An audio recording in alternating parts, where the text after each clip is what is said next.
Pasukan na naman nga at ayan, inuunti-unti ko na yung mga school supplies ng aking anak. Flex ko lang tong bag na nabili ko sa Orange App. Maganda yung quality ng bag. Marami siyang packet na paglalagyan ng mga gamit ng ating mga anak.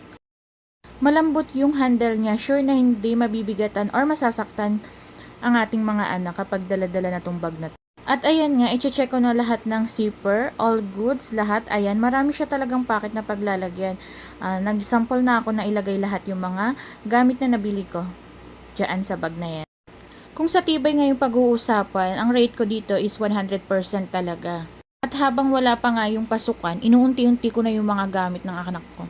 Para pagdating ng pasukan, ready na lahat.